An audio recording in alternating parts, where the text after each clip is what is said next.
So the title of this book, What Buddhists Believe. I remember some times ago, a Christian priest came here with his study groups. He said he wanted to discuss about Buddhism.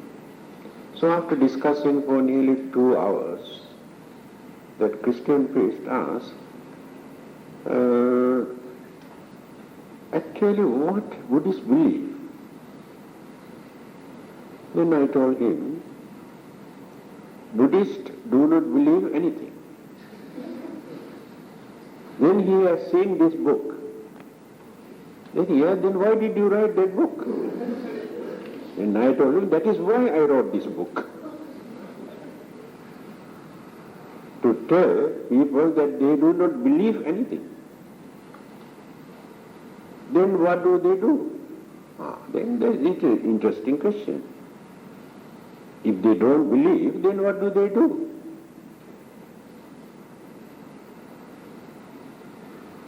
Now let us refer to the Buddha. So this is a study group. Your idea is to enrich your knowledge, your understanding, and to gain more confidence. That is the main purpose of this discussion. This item is important, remember. What is the Buddha's advice regarding this? Pariyatti, Patipatti, Pativeda. These are the 3 words used by the Buddha. Now here, the answer to that question, what Buddhists believe. The Buddha says, first thing, you have to study. Pariyatti. Whatever you do without studying, not knowing, your knowledge, your understanding, your concept, your belief, your ideas, all can be wrong. Because there is no knowledge. That is why the Buddha says, first you must study. A study does not mean by attending a class or reading a book. You have to listen, you have to read, you have to think, and you have to discuss. Then study. First you have to study. But that knowledge itself doesn't serve any purpose.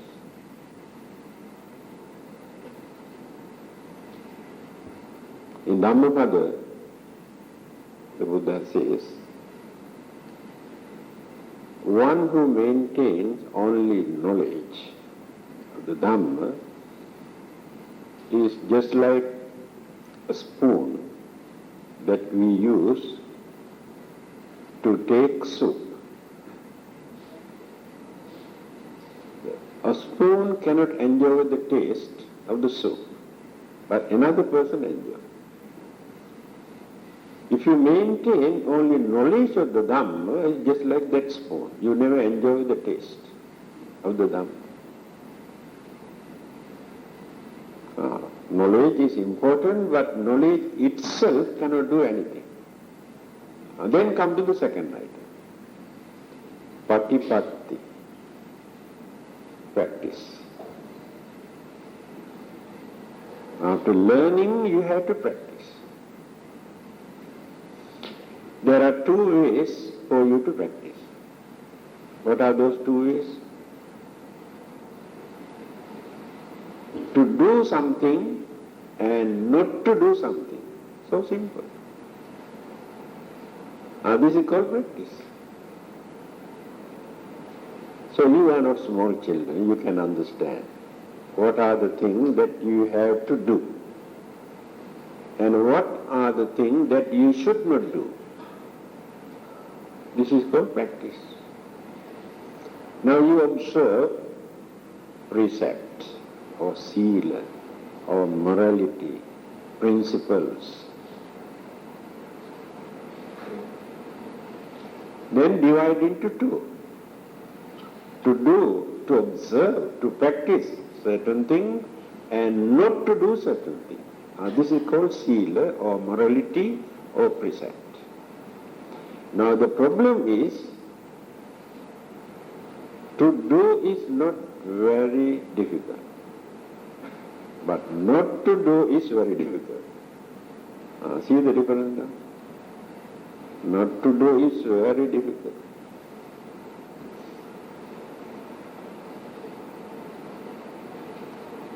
Practice.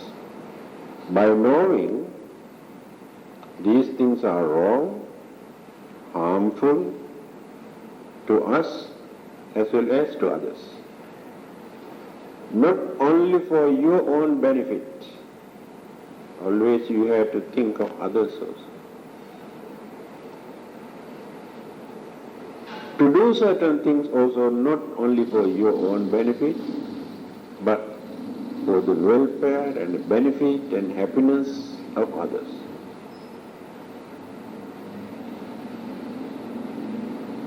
Now, two items. What is the last one? Pativeda. Experience. You never get experience or you never get the taste of the Dhamma unless you study and practice. You can believe anything. That belief can remain as either blind faith or imaginations or some sort of hallucination. That's all. When you analyze, in the end there is nothing, only belief. After studying and practicing, you can enjoy the taste. Let us take two examples. After learning the danger of anger, you try to control your anger. Go on controlling, calming and calming your mind. Now later you experience. You feel very happy. You never disturb others. You never hurt others' feelings. Then others love you, like you, respect you. Then you also feel very happy. This is called experience. Again, by knowing the advantage of patience, you try your best to be patient as much as possible that you can. Then you go on developing this. When others come to know that you are a person who can tolerate all sort of nonsensical things, disturbances, people respect you, they trust you, and they also don't want to disturb you after that, knowing that you are cultured. And such people are known as cultured people. Then you can experience a lot of advantages. Your own happiness is enough. So you can take item by item all the good qualities. Again, bad things. You don't want to disturb or destroy or kill other living beings, knowing that it is bad, cruel.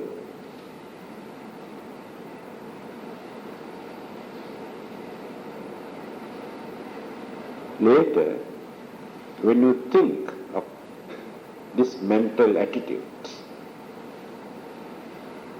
you feel, you experience wonderful happiness. That is what the Buddha said in his teaching. Amongst those 4 kinds of happiness that we are experiencing during our lifetime, today I have no time to explain all those things, the last one is the most important thing. That is called anavajya sukha. Sukha, the happiness that we experience by knowing, realizing that we have not harmed, we have not disturbed, we have not destroyed other living beings. The happiness that we gain at that time lead us, guide us, or pave the way for us to lead a peaceful life and also to face very peaceful death one day. We can face death without fear because there is no guilty conscience in our mind, no guilty feeling. Then we can die with confidence. Others cannot die with confidence.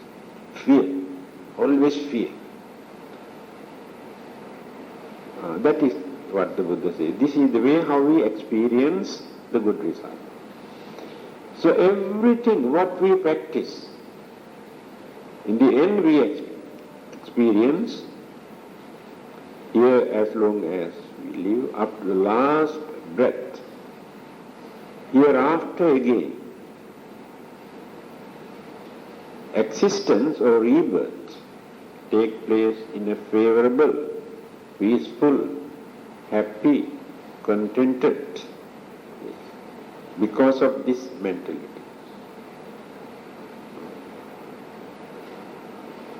That is why I say we don't believe anything. Belief is not important. We learn, we think, we observe, we investigate, we realize, we practice, we experience. No belief, not important. Belief is important when we cannot understand.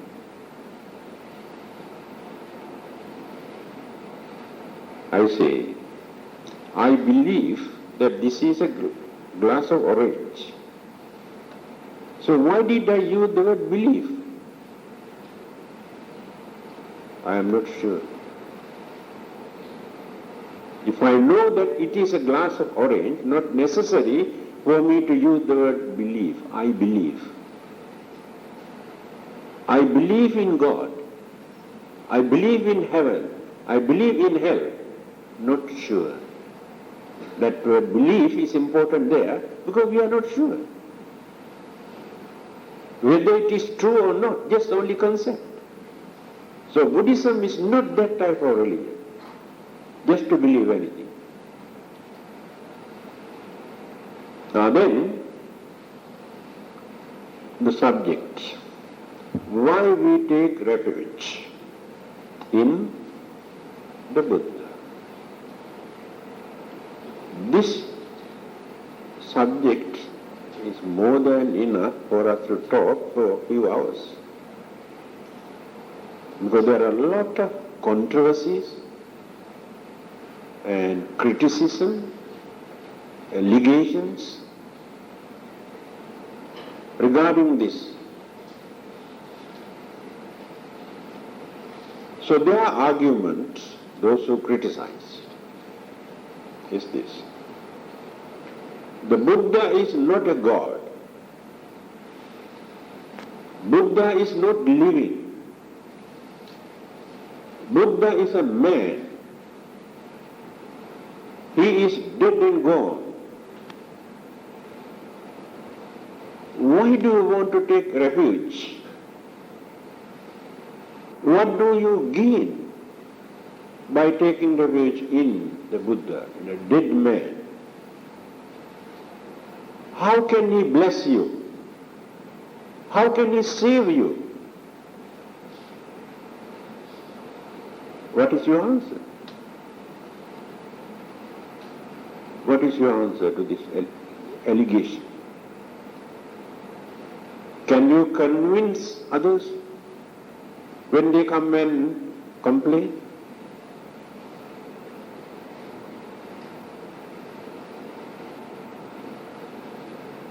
As I told you, there are so many things for us to discuss under this.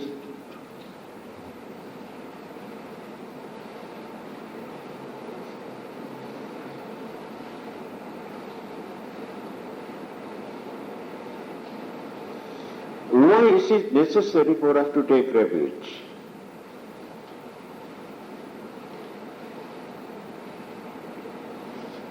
Do you know? Before his passing away, the last words, utterance of the Buddha, parting words, what the Buddha said in Mahaparinibbana Sutra, Atta Deepa Bhikkhave Viharatha Atta Sarana Ananya Sarana. That's all. After that he closed his eyes. Meaning, Atta Deepa Bhikkhave Viharatha. Take refuge in you. See, he did not say take refuge in the Buddha. Take refuge in you. Ananya Sarana. Don't take refuge in others, in another person. This is the Buddha's teaching.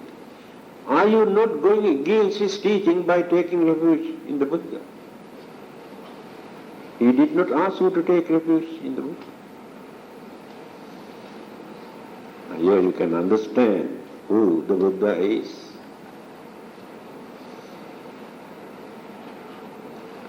Do you know the real meaning of this saying?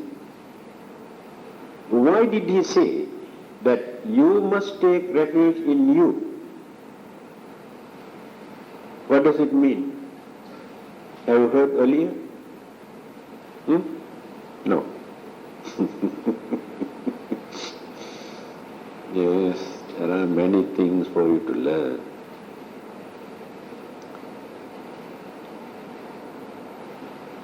The idea is, first you have to develop your self-confidence, self-reliance.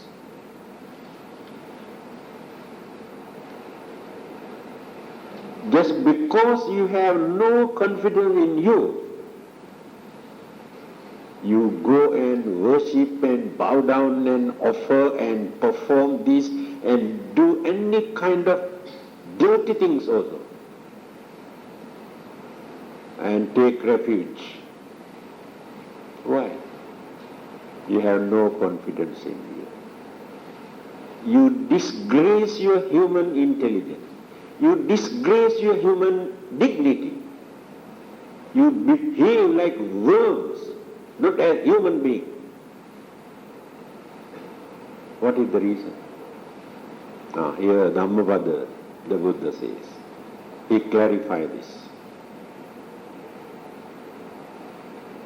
Bahunve saranang yanti pabbhatani vananicha arama rukkha chetyani manussa bhaya tajjita.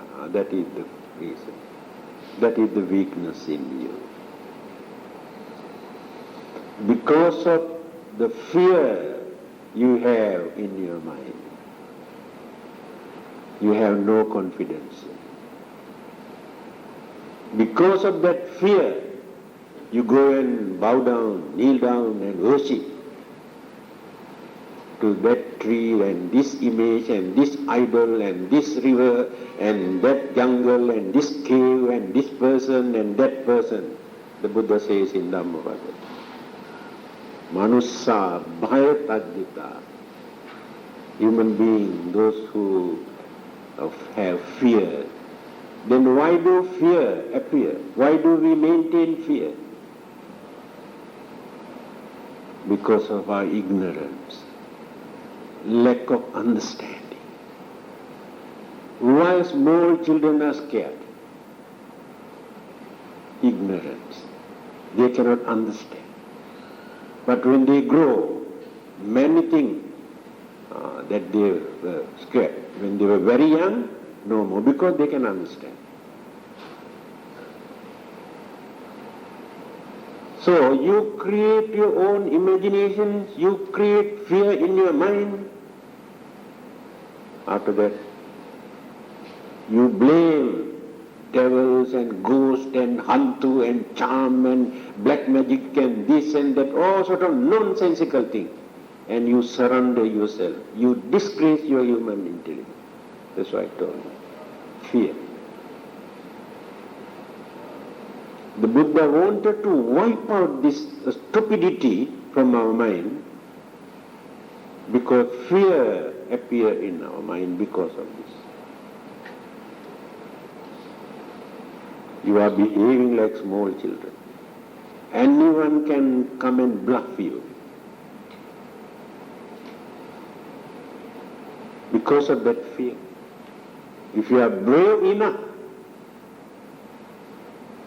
you never surrender. You never believe all those rubbish. Now you cannot strengthen your mind because of that fear. If that fear is no more, you can stand firmly anywhere. Even the devils and ghosts also run away. If your mind is strong enough, remember this. Now you are scared of them because of fear. If you are strong, if your mind is strong, they are scared of you. They cannot disturb you. But you cannot develop this confidence. You understand this? Tonight I am going to take out this fear from your mind. Tonight you must go and sleep in the cemetery, all of you. Cannot go home. Up to tomorrow morning in the cemetery.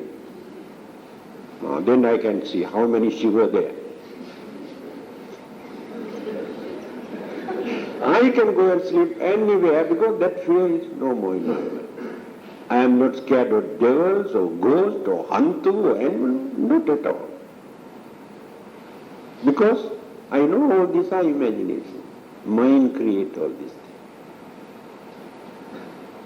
things. Yeah? Now you can understand why the Buddha said, don't take refuge in another person. Develop your confidence. This is Buddhism. And then we have to discuss, why do we take refuge in the Buddha? Why do we say Buddham Saranam Gacchāmi?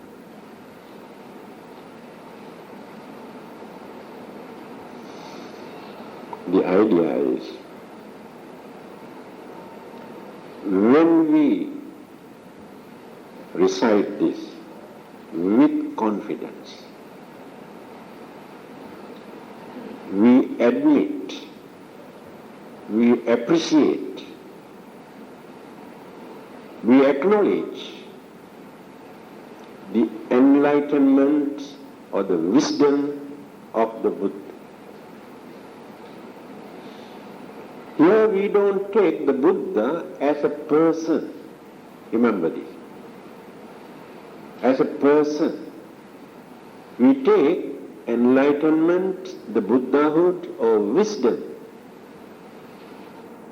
The Buddhahood is the embodiment of all the great virtues and good qualities and knowledge and wisdom and enlightenment.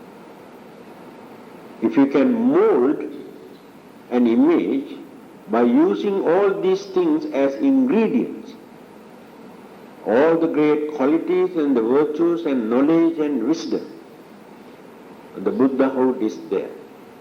Not in that dirty body, not in that Prince Siddhartha's body. You cannot see the Buddha there. When Vakkali, one of the disciples, was watching, admiring the beauty beauty, the serenity, the features, complexion of the Buddha, the Buddha scolded you. What are you doing here? Wasting your time. Just like watching television. Chasing me. Then he said, no, Venerable Sir, it gives me a lot of confidence, peace when I look at you. So nice and serene. Then the Buddha says, Kinte vakkali imina putikayena duggandena sarirena vakkali. What do you gain from this dirty, filthy, ugly physical body? What do you gain? See, the Buddha said, he did not ask you to come and admire his beauty. He did not ask you to come and worship and bow down. That is enough for your salvation. Then what did he say? Yo dhammam passati, so mang passati. One who sees the Dhamma taught by me sees the Buddha. Understand? You cannot see the real Buddha there in the statue. This is the artistic impression created by a man by thinking the Buddha is like this. So erected the image. But the real Buddha, you can see, you can create in your mind by realizing what the Buddha taught.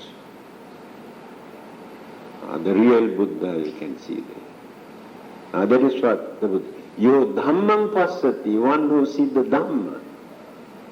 So mang passati, see me. Me means Buddha. The Buddha is there.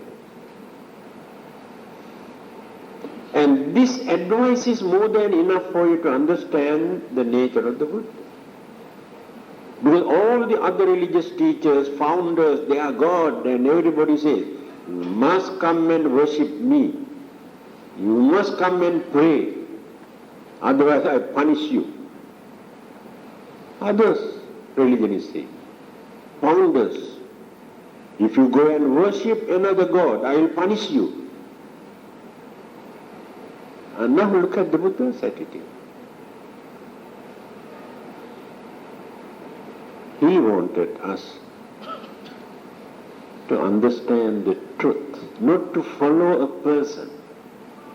Whether that person is a God or Buddha or anybody, not important. You must understand the truth. Then we take refuge in him by considering all the great virtues and the qualities and the characteristics. Let us take 9 great virtues that we recite every time, pay respect.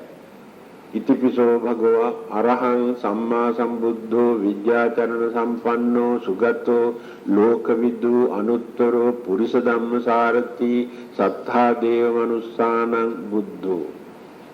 9. So when we explain, analyze every word which convey the great qualities, virtues, characteristic, wisdom, service of the Buddha. So by realizing all the good qualities, we take refuge in the Buddha. So the Buddha is not a person here, remember this.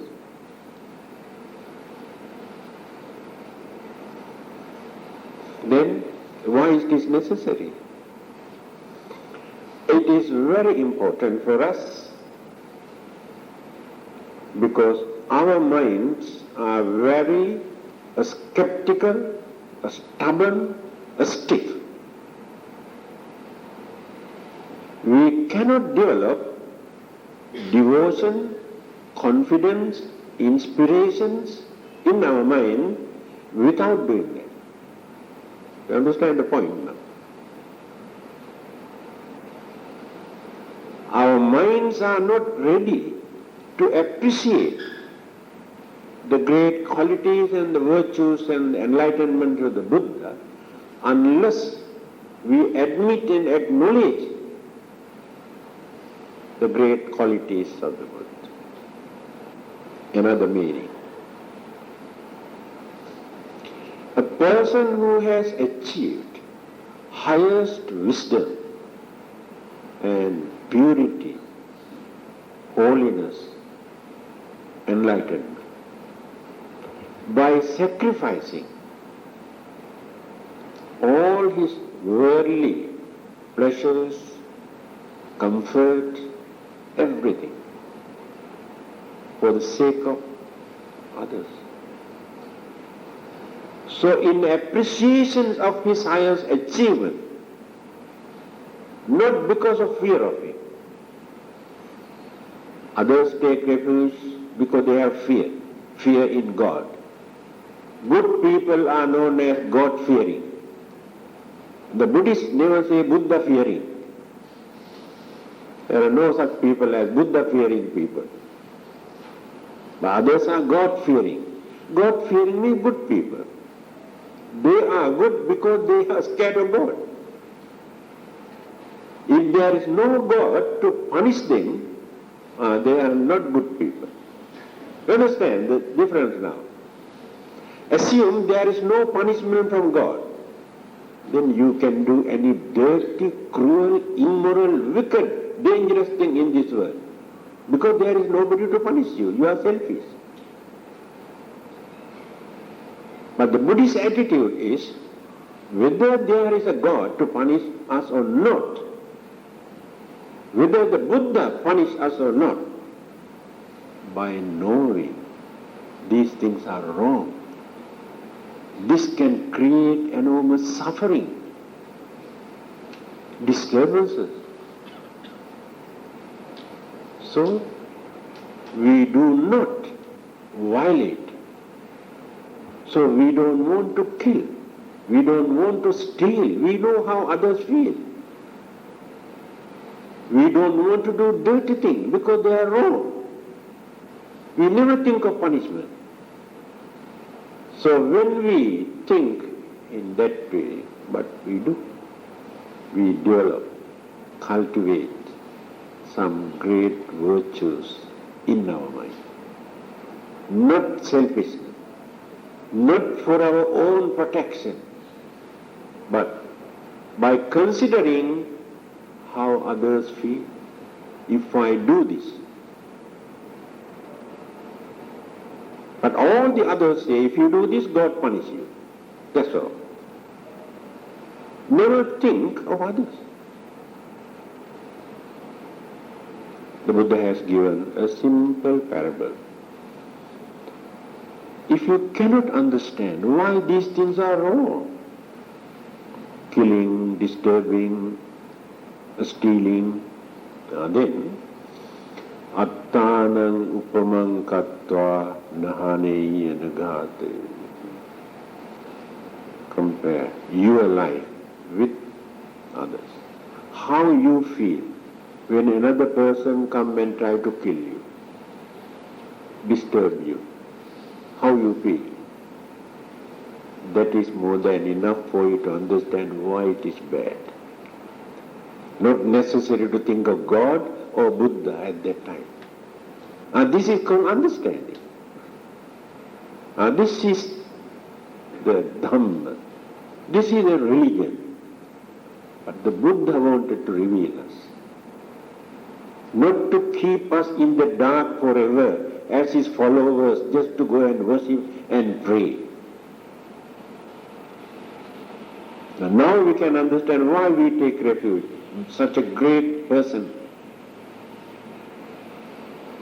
He never asked us to go and worship him, but we like, in appreciation, to show our gratitude. And we feel very happy when you go and worship. Not only Buddhists. Let us take the former Prime Minister of India, Mr. Nehru. When he was arrested by the British government for fighting for independence, many years he was in the jail. He says he had a small Buddha image with him. He was not a Buddhist. He was a Brahmin, Hindu. Every evening he keep this image on the table in his room, sit down and concentrate. He says, only this image could console him, to forget all his worries and miseries and disturbances. Then I concentrated on the Buddha, thinking in this way. Now this person had enormous problems. And in spite of all these problems, he can maintain smiling face, always smiling face. But his problems are bigger than my problems. Then why should I worry about my problem? See how they take, how they respect the Buddha. This is called taking refuge. This is the real meaning of taking refuge. When you have fear or suspicion or some sort of insecurity feeling, then you have to think of the Buddha. What is the Buddha's attitude? What is the Buddha's advice? What did he tell us?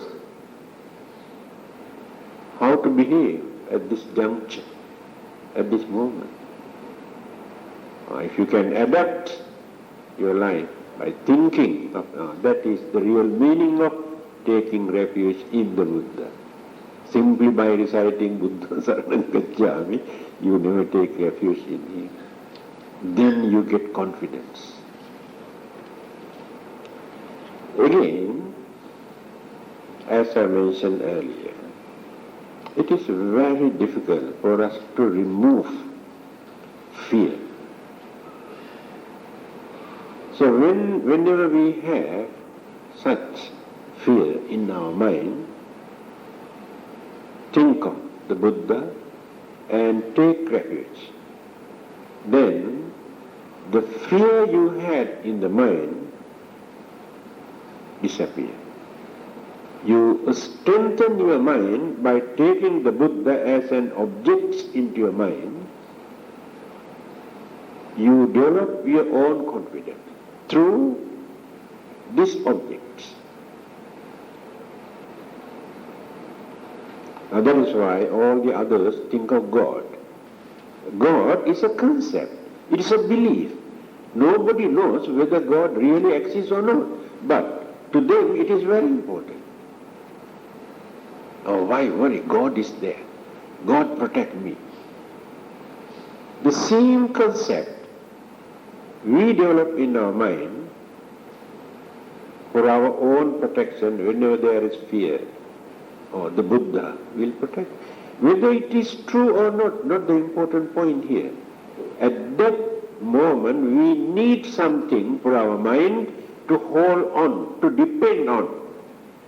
But later, when we realize the reality or the truth or facts in life or the world, that fear may never appear again because we know what it is. Now small children, when they are alone, they have this fear because they cannot understand anything. They must have the father or mother or some elders. But when they grow, they know how to look after themselves without depending on others.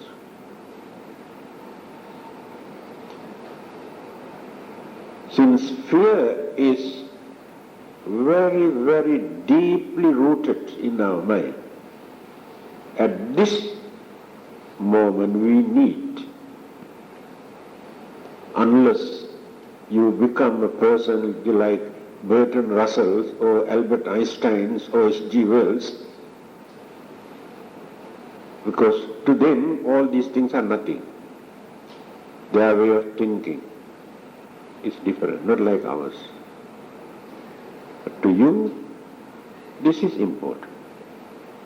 Don't think it is rubbish. Don't think Buddha is no more here in this world. But it depends on how we create this in your mind, how far you have developed your confidence, devotion and inspiration to avoid disturbances. Because that fear creates so many other problems. Later turn into sicknesses. Lot of damages can take place in our physical body because of that fear. So we can avoid all these things by taking the Buddha as an object to develop that confidence. Now this is for our day-to-day life. Again, for our salvation, liberation, understanding, to gain more wisdom, we have to analyze the nature of the Buddha, his wisdom and characteristic. Then we can get rid of so many misunderstandings, imaginations we had in our mind. Later, the clear picture can appear. So, just because that we take refuge in the Buddha, this object can cleanse our mind for us to get rid of so many mental disturbances. Again, to understand the truth. I think I cannot spend more than that for that. We have few more subjects, isn't it? Now, the next one. No self-surrender.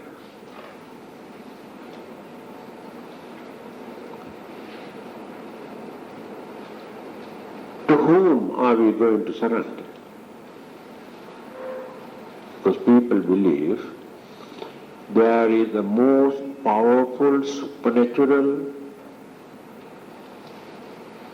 God or some other living beings in this world.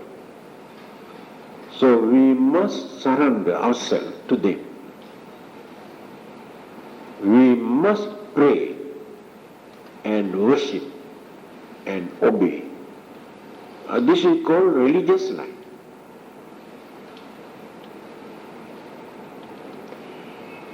One well-known philosopher in India says, we were taught that God created us. We can understand actually how we suffer because of this creation, physically and mentally. Every minute, every second, we are suffering from something, either physically or mentally. And we have no peace in our mind. We have to struggle throughout our life for our survival. Just because of that creation. If we were not created, there is nobody to suffer like this. And there is nobody to struggle and fight like this.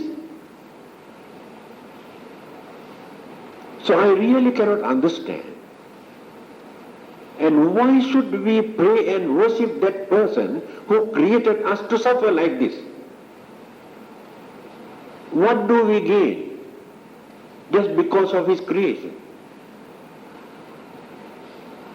What does he gain because of this creation?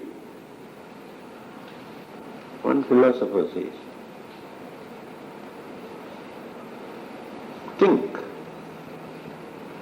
There are people who can think. They never surrender themselves simply thinking, oh, God created us, therefore we must obey. This is a belief people have created in their mind because they could not understand how this life come into existence. I think majority here in this world today do not believe. Even among those followers of various religions, heart to heart they don't believe.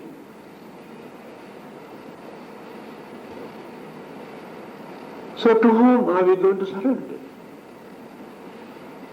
And why should we surrender? Because we have not realized. Human mind is far superior to any other supernatural living beings in this universe. Remember, you do not know the nature of your human mind.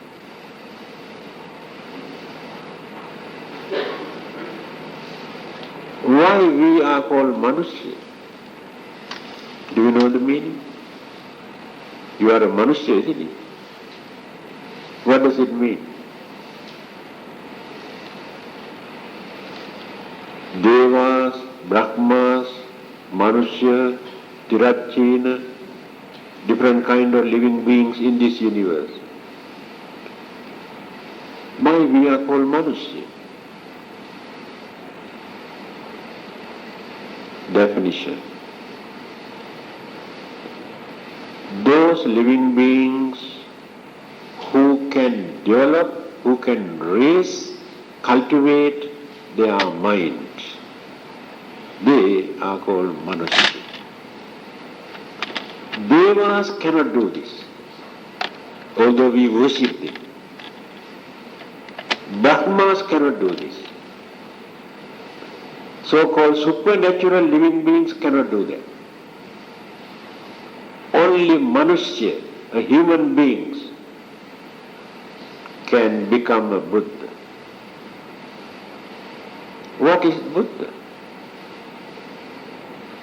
Buddha means buddhi. Buddhi means wisdom.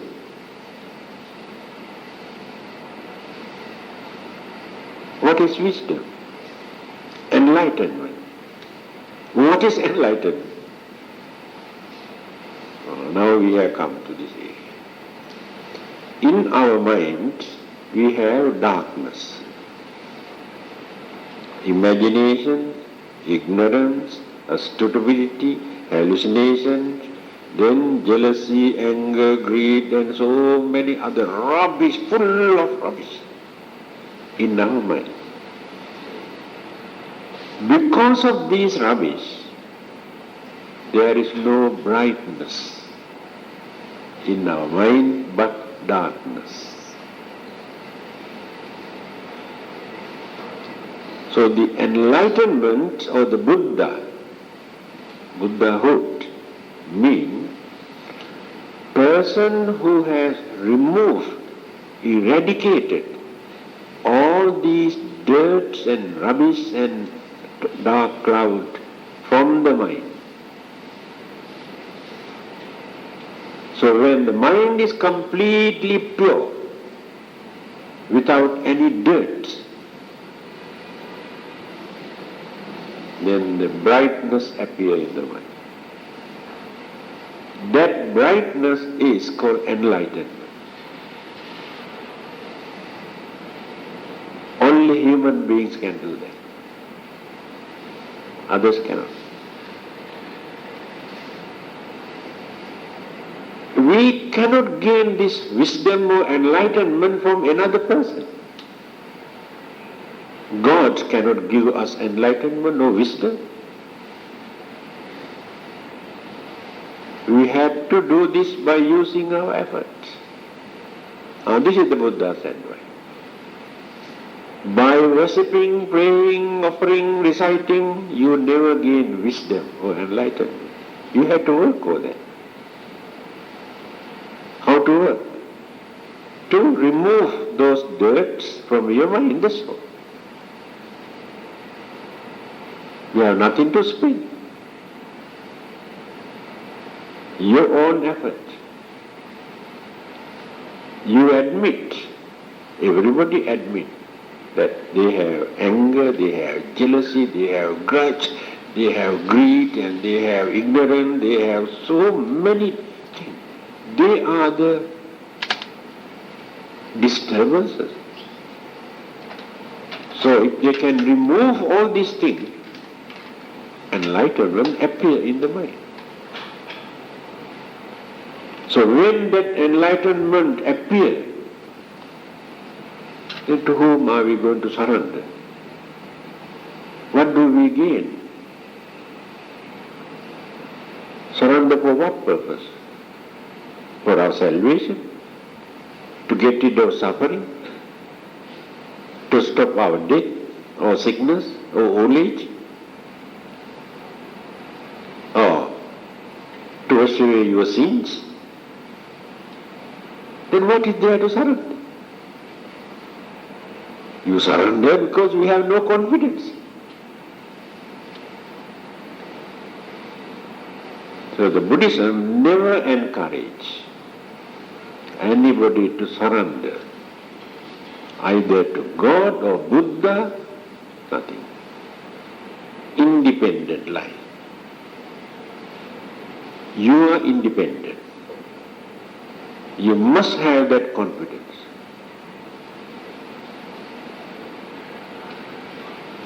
You should not behave like worm in front of the Buddha or God, or like this. You must have gut, backbone. Why should you surrender?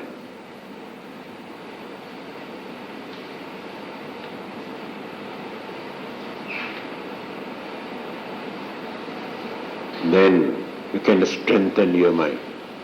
But remember, not your skeptical ideas, stubbornness, and what you call untrained, uncivilized, uncultured mind.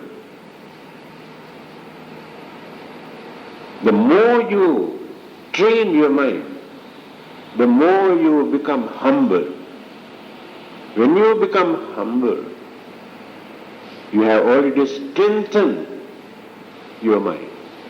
Otherwise you cannot become humble.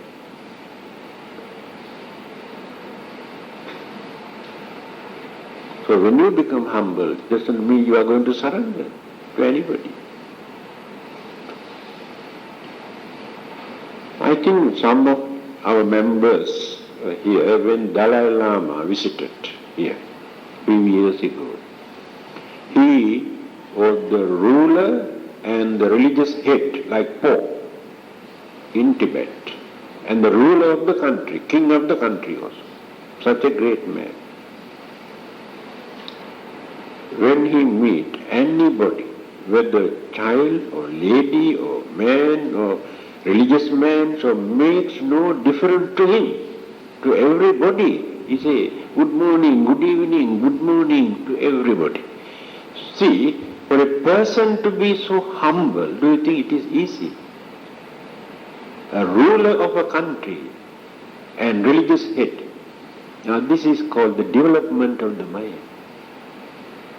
He says, when I meet another person, I never think whether he is a Chinese or Korean or European or Indian, whether he is a Buddhist or Christians or Muslims or Hindus, whether he is rich or poor, I never think. I feel I met another member of the mankind, humankind, another member of my human family. See how far he has cultivated his mind to think in that. no discrimination. So when we develop our mind through our understanding, there is nothing for us to surrender to anybody. Because we have that confidence. That is enough. No sinners. This is very important. We are all sinners now. I remember one day a group of young boys and girls, some Europeans and Chinese and Indians came to my room. And you see, we are from a Christian mission and come to discuss. I said, very good. What do you want to discuss? And somebody started. Do you know we are sinners? Somebody started ball rolling, Sinners? How come? I asked.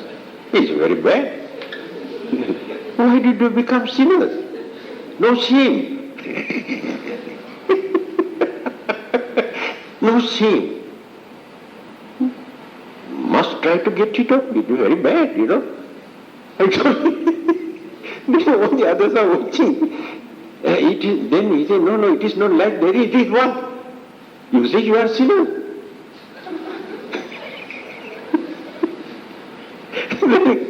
They knew there is nothing for them to talk. Walk out. Because no ground to talk.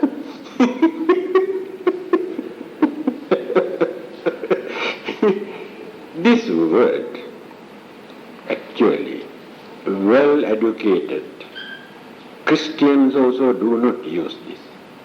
You understand? Well educated. Only third class Christians use this word. Sinners. Yes, shameful word, actually speaking.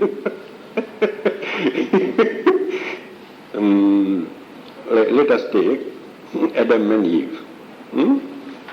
So God created Adam and Eve, and after that he created forbidden fruits, and then he also created devil, isn't it?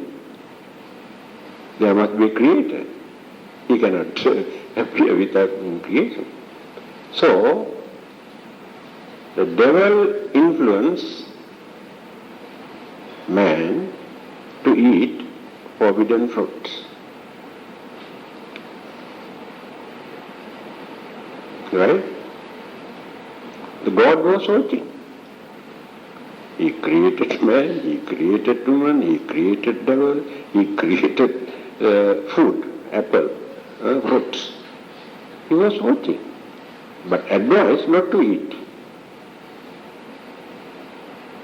But when that man wanted to eat, he kept quiet. He was waiting to curse him, to become sinner. Because of that, whole mankind, every human beings become sinners. Because of that apple.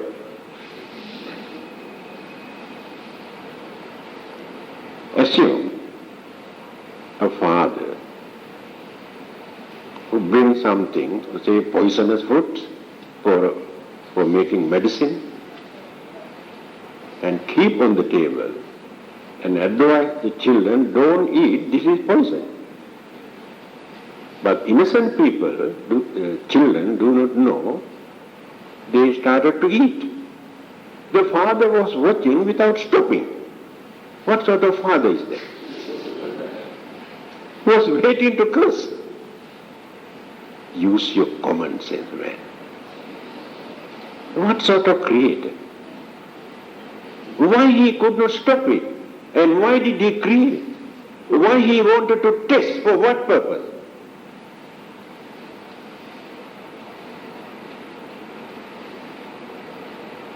So, because of that, we are suffering today. In which way? Sicknesses, old age, death, and problems. We are facing all these things because of that original sin. If man has not committed that, and no sickness, no old age, no death, immortal, eternal. Let us use a little bit of our common sense. What is life? Life is a combination of matters or elements or energies.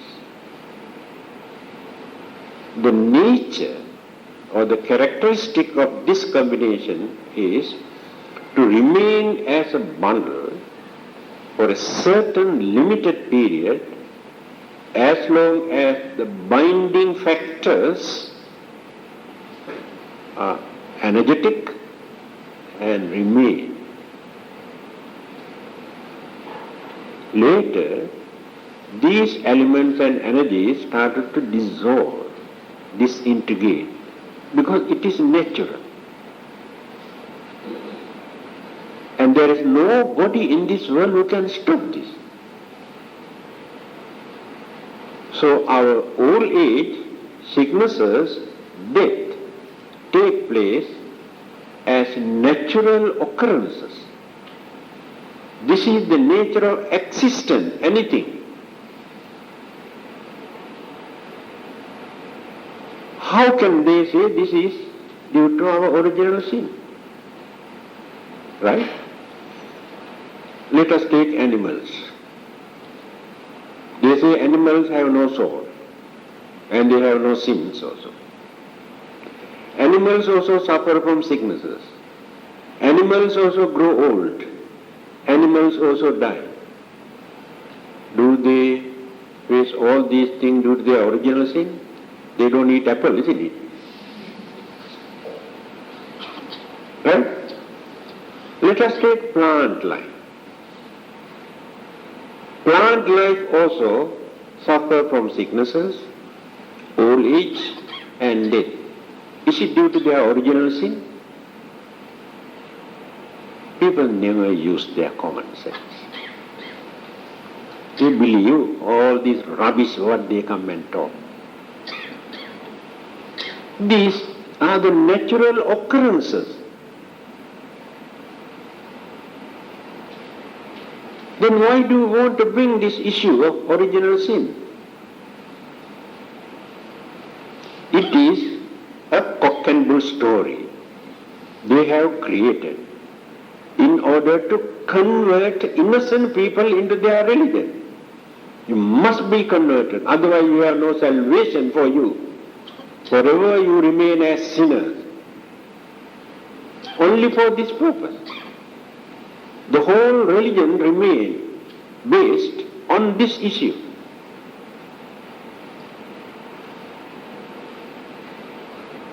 All right. Now let us come to the Buddha's teaching. Similar incident in the Buddha's teaching. I think they have borrowed this idea from Buddhism. There are thousands and one thing they have borrowed from Buddhism. When you read that Two Masters, One Message written by the Christian priest, he pointed out that what they have borrowed from Buddhism. Abhanya Sutra, one of the discourses, the Buddha says, when this earth, there are four periods, appearance, decaying, disappearance, reappearance, four periods. The whole universe, whatever planet, galaxies which appear in the universe, face this, go through these four periods. Appear, decay, disappear, reappear. Again going on. This is called circle. All these are circle. Now this exists. But we do not know this one is going on decaying. Living things, living beings are going on decaying. So one day, not suddenly like time bomb, atom bomb going on, changes take place, and deterioration, declining, decaying, then disintegrate. This is the nature. It's not act of God or anybody. All the other existing planets in this universe also the same. So when the formations has taken place after disappearance, two Brahmas, other living beings in certain other planets, Devas, Brahmas, some supernatural living being. Supernatural means they can do certain things which human beings cannot do. That is called supernatural. Worldly, not wisdom. They are not wise. They are not more intelligent than human beings. But they have worldly powers. Therefore we say they are supernatural. So two of these Brahmas, having seen this earth, no living beings at that time, came down. For curiosity's sake, they wanted to come and see what it is. Then the aroma, very tempting aroma that will spread. It's like a cream on the earth. They could not tolerate this. So they wanted to taste. They take a little bit and taste it. A wonderful taste. Better than durian ice cream. Then they started eating and eating and eating. What happened? After eating this substance here on this earth, they have lost that so-called miraculous power. So they could not go back.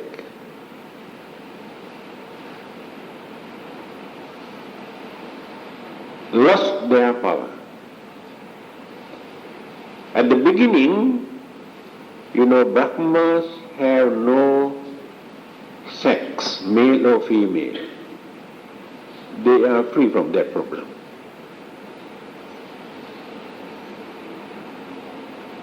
So after developing this temptation and craving, later these two figures turn into male and female. But Christianity says first God created man, after that taking one rib from here, a crooked one. If woman is crooked, man is responsible for that, because taken crooked rib from the man.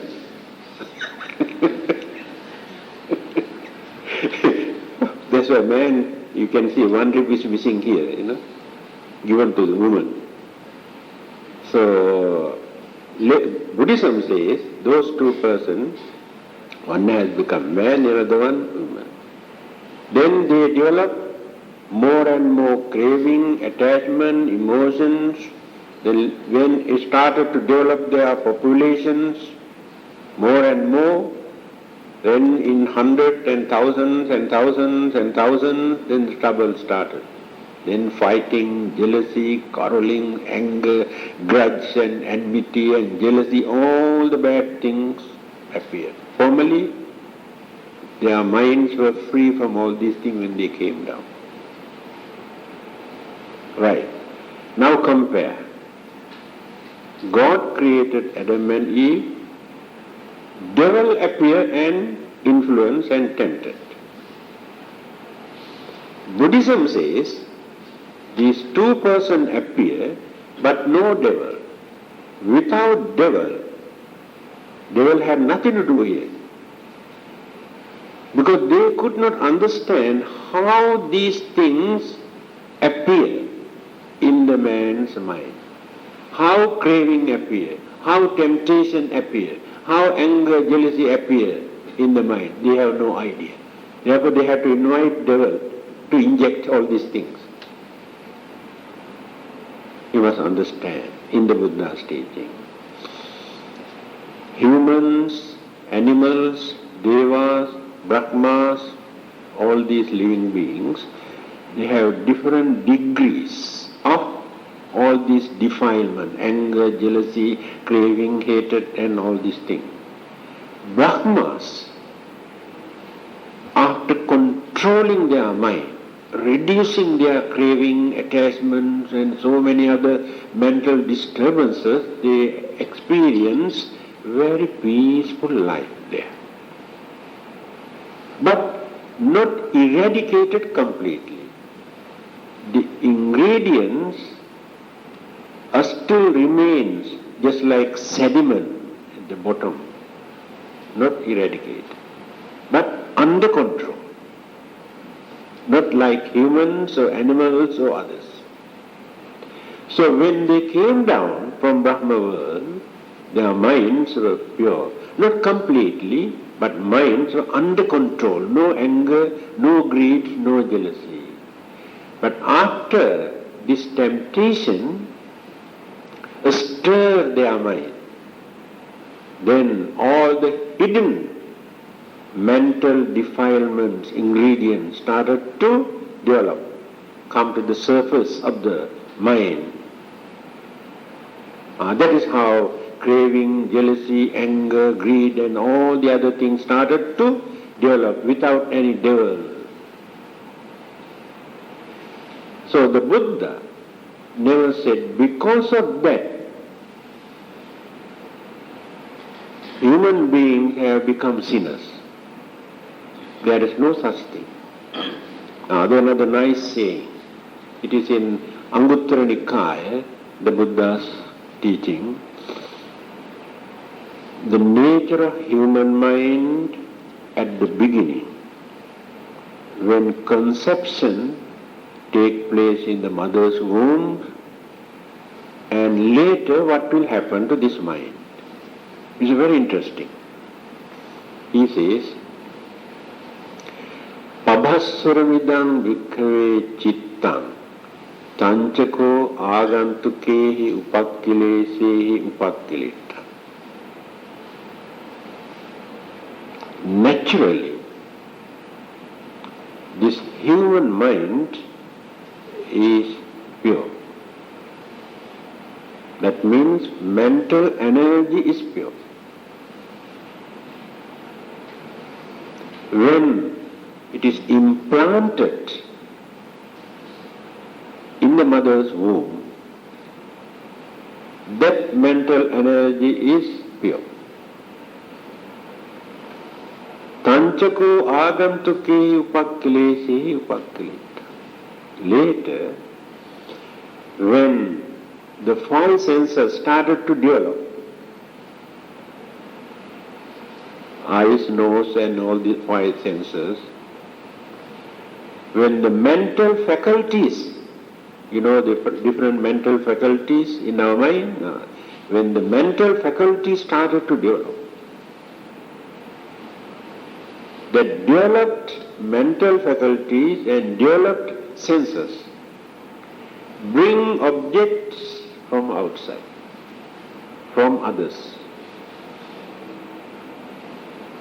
by using eyes, nose, ear, mouth and body and mind itself.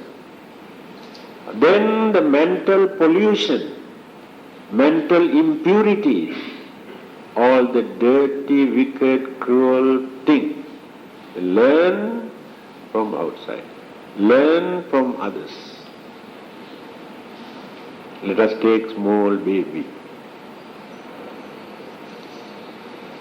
Everybody loves a small baby, even cruel man, wicked man also like this baby. Animals also like babies, because they are very innocent. Their anger, hatred, jealousy not developed.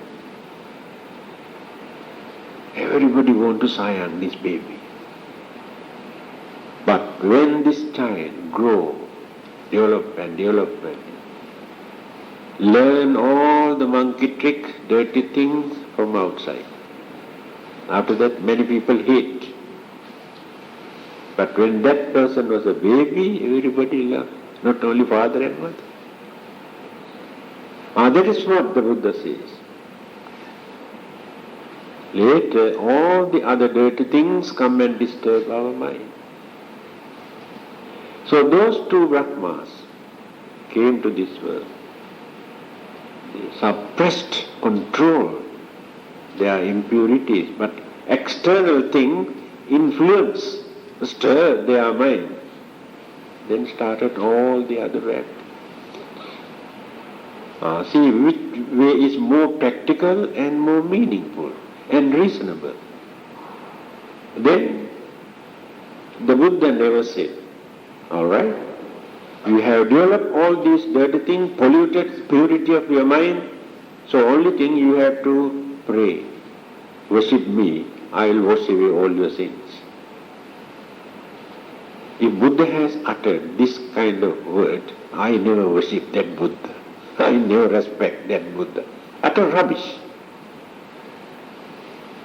So, what the Buddha says, by knowing that you are responsible for your mind, you are the one who polluted by taking rubbish into your mind. There is no another person who can take away these things from your mind. Let us read Dhammapada again.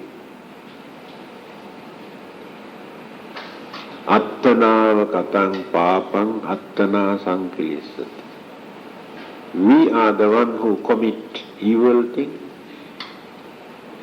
We are the one who pollute our own mind. Another person cannot do that. Then, Suddhi Asuddhi Pacchatta, purity and impurity in our mind depend on us.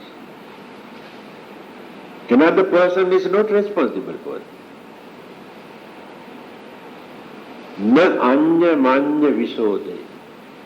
Another person cannot purify your mind. This taking away or washing your sins, this is the answer given by the Buddha. God or Buddha or another person cannot wash away your sins. Impossible. What is sin? Where is it? Sin means mental pollution. Impurities of the mind. Then how can another person purify this mind? What is there for them to come and take out, to wash it?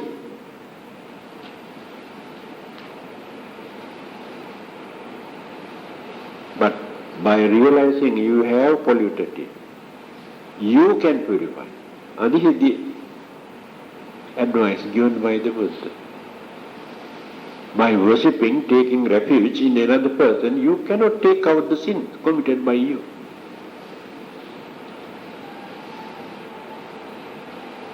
Again, this word sin or sinner is foreign to Buddhism. Buddhism never used the word sin. Sin means those who violate the law, the commandment given by the God, are the sinners. So in Buddhism there are no such law or commandments given by another person. So in that sense we are not sinners at all, because we never violate others' laws from the religious point of view. But we pollute our own mind, we dirty our own mind, we violate the natural law, then we are responsible for that. If you have done that, later you can go and worship and pray, asking to take away. What is there to take away? You are the one who polluted. another person cannot, nothing to take away. But when you admit you have done this, then you determine not to repeat, not to do such dirty thing again, then some understanding appear in your mind. Again, from that day onward, you do more and more good deeds, develop good virtues and good qualities and understanding, and train the mind, try to purify the mind, which is more practical. Simply go and worship and say, I believe in you, please take away all my sins, or stop all your dirty things and do more and more good things. That means to do some service to others, which is more practical and meaningful. So where are the sinners? No more. Enough, isn't it? Some more, isn't it?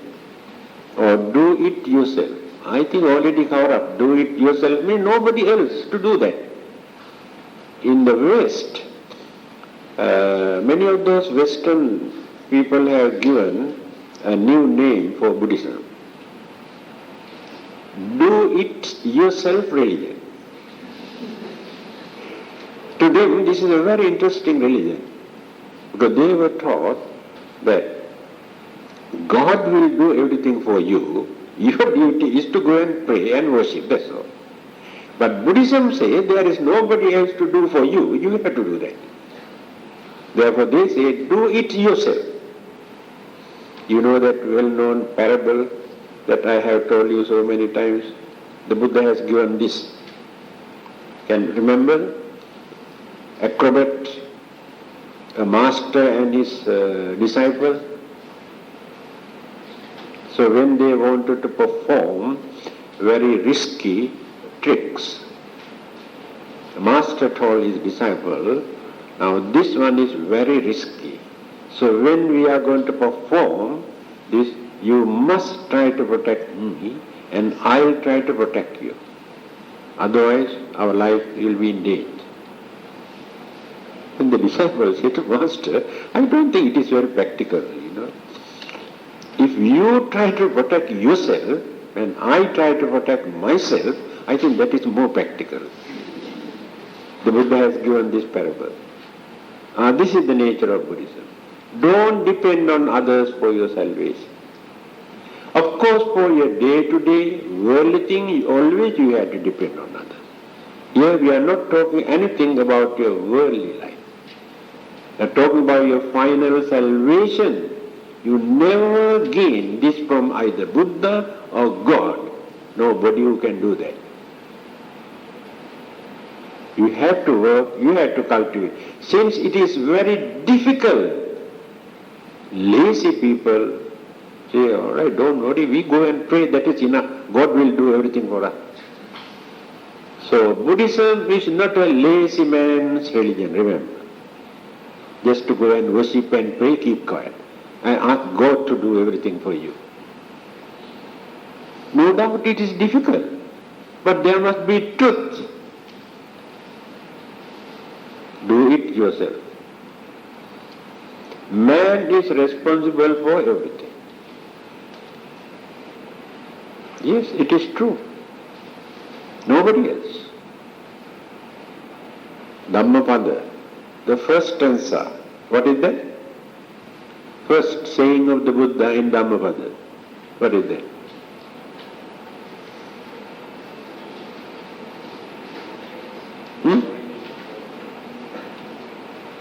That's why your knowledge is actually very poor, No, I am not joking.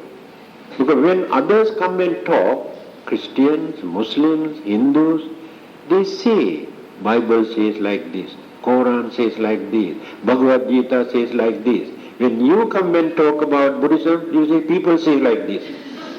You don't know what the Buddha said. People say like this. People talk utter rubbish. You say people say like this.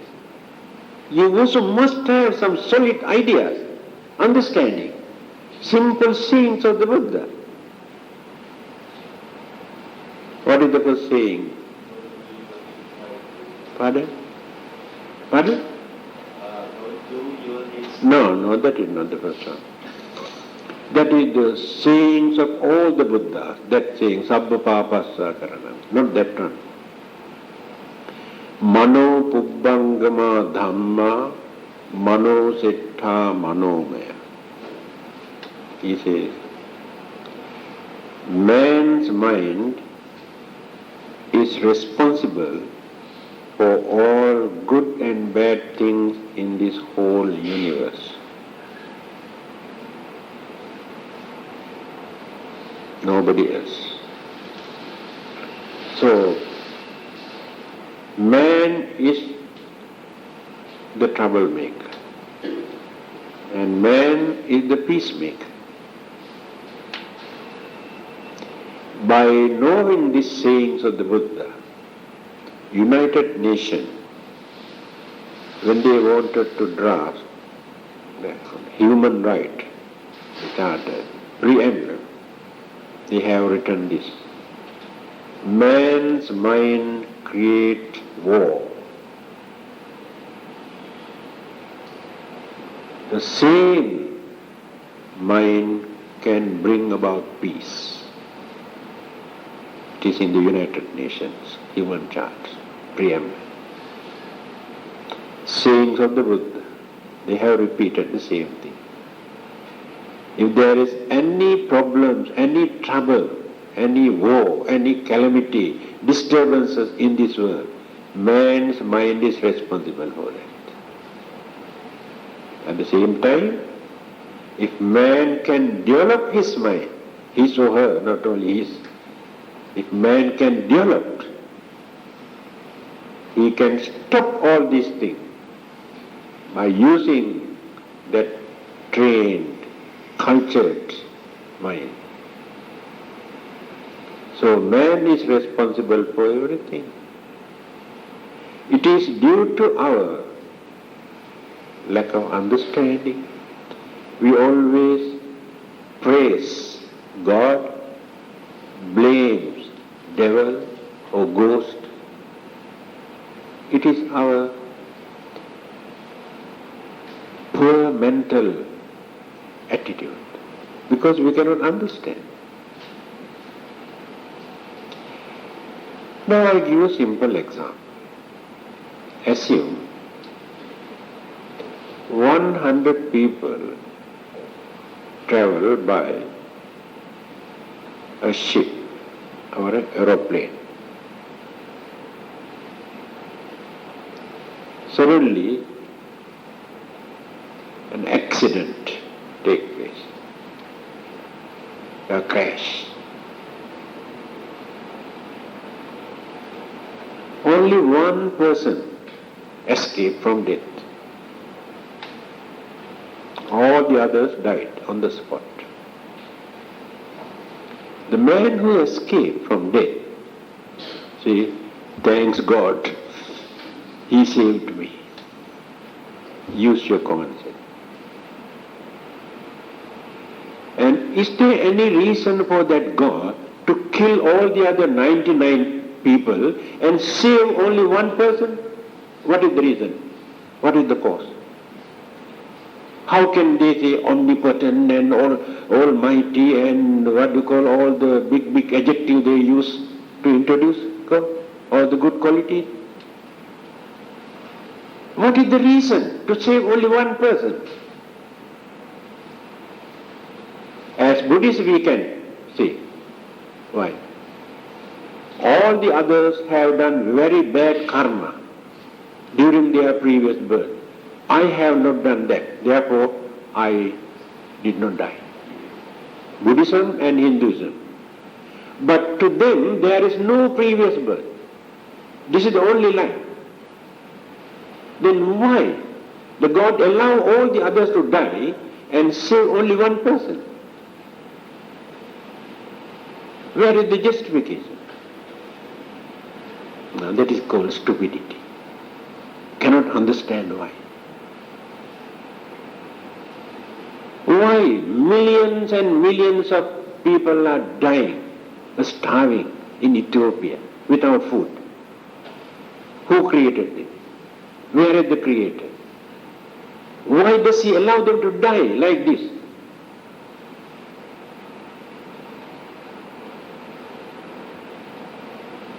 But we can answer. As Buddhists we can answer.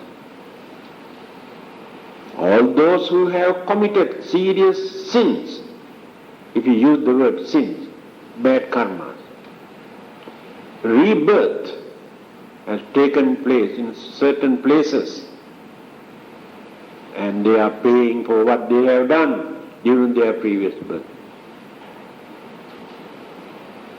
But to them there is no previous birth, no bad karma during the previous birth. Then why do they suffer? For what purpose? I cannot see any justifications in all these things, what is happening in this world. So, man's mind, when it is pure, health and longevity, that means prolonged lifespan. When you read Chakkavat Sihanada Sutra, one very long discourse in Digha Nikaya, he says, the Buddha says, when the man's mind is polluted, lot of corruption, immoral, wicked things become very common. It is happening all over the world. Today I have seen in the newspaper one mother, after giving birth, she has killed 8 children. A mother, not married, keeping a boyfriend, and produced children. After giving birth, she put some tissue paper in the mouth of this baby and killed. And she was caught after killing 8 children. This is the nature of human mind today. All the immoral things become very common now in many countries. And they try to justify, nothing wrong.